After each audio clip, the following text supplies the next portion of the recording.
Fair. Simple. Roses, skip-bo. Oh, yeah. Trains, the incessant tick of a clock. A trip to the river walk. A pat on the hand.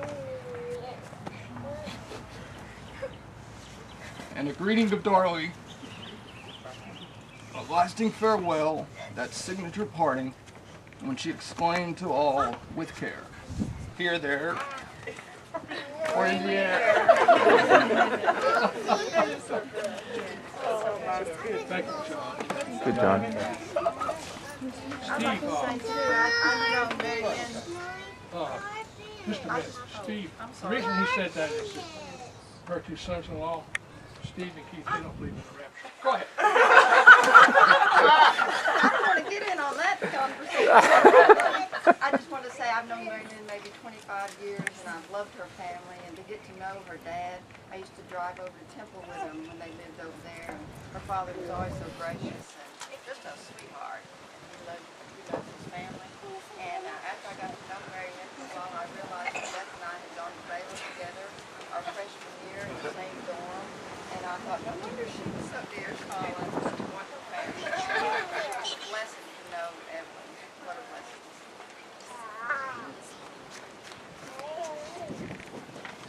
Well, it's a beautiful day, as my mother would say.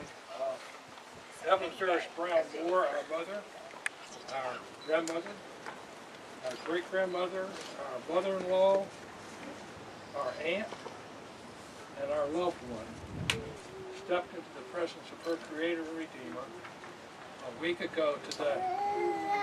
Mom was born 97 years ago, a couple of blocks north of here. They didn't have hospitals. 10 years ago, some of you remember, we buried our dead on the same plot of ground at 92 years of age. Some of his last words were, take care of your mother. And I want to thank Mary Lynn for her constant care of her mother, and she's going to have many blessed memories for it, and she's going to have no regrets. Amen. I want to also thank Faith, who came down each week and looked in on Mom, and I want to thank their spouses, Steve and Keith. And this flower arrangement made by himself, so that's something that he wanted to have a part of. And Beth and I were so far away, and we missed out on this. Though we tried to come down at least once a year. You know, people, you can judge a person by what they love. And my mother loved the Lord. To her, he wasn't some distant, vague personage way off yonder in the distance. He was personal. He was near to her. He was dear to her. She walked with him and talked with him. Mom also loved the church. Because she loved Jesus, she loved his church. She never shined in the social world, but she gave her time and efforts to the church and blessed people by her Christian influence, and you've heard some of that today. All of us kids went to church 3 times a week, even before we were born. Now, it's a good thing to go to church. It's good to have Pastor Holland and his wife with us today. He was in church Wednesday night at the Baptist Church in West Texas. They had prayer meeting, they had choir practice, and he was there, and she was there. And by the way, she was my mother's Sunday school teacher many years ago. They were there. If they hadn't been there, they might not be here today. And they said many of the people in the church wouldn't have been here, wouldn't have been alive today. So, it's a good thing to go to church. Mom wrote me a long letter after Dad died, and she said, Don, we've got to get out the gospel. We've got to tell people about Jesus. The time is short. And she did her best, as you could tell what Keith said, with praying with people and talking to them about Jesus. And she supported, she prayed for missionaries. And Mary Lynn has made a poster of that, showing all these prayer letters that she prayed for these people, and she sent them money. As Ron said, she didn't just talk about it. She did something about it. Mom loved her Bible. Her Bible was stained with use, as it was the light of her path. She had several favorite Bible verses. And of course, the one that comes to mind immediately is her life's verse.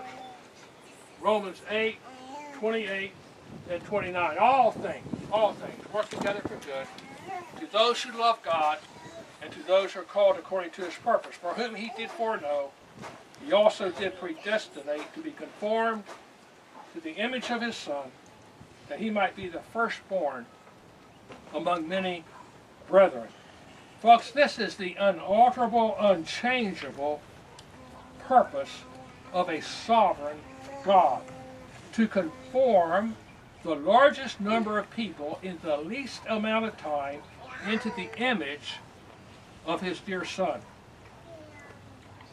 Another verse she loved was Hebrews 12, 1 and 2.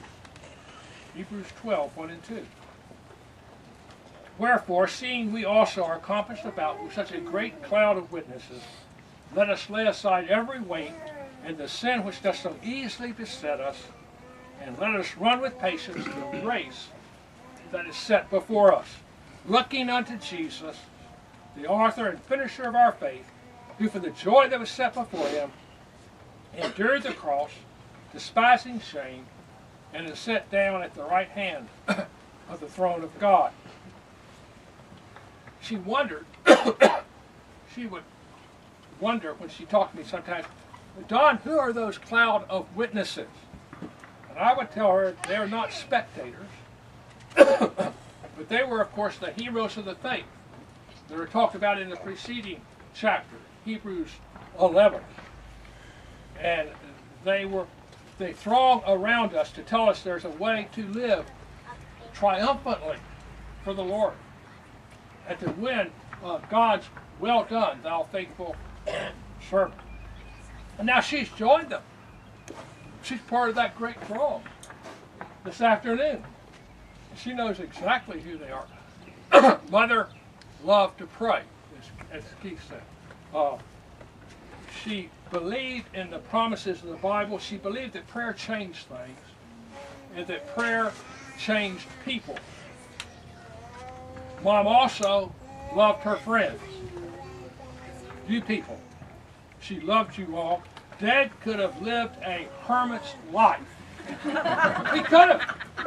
And he would have been perfectly satisfied in his own little world. But Mom was a social creature. Many of you can testify to that. She loved you. And you knew it. She would take me down the halls of the Ridgecrest Nursing Home and introduce me to all her friends every time I came. Mom also loved her family, as Ron talked about. She had 4 children, 3 girls and a boy. I was her favorite son. And many grandchildren, and many great-grandchildren. And she loved them all. And she prayed for them all, as these children testified this afternoon. One of her great-grandchildren, who's here today, her namesake, asked after her mother told her that great-grandmother Gigi had gone to be with the Lord, do you think Gigi and Jesus are on a date tonight?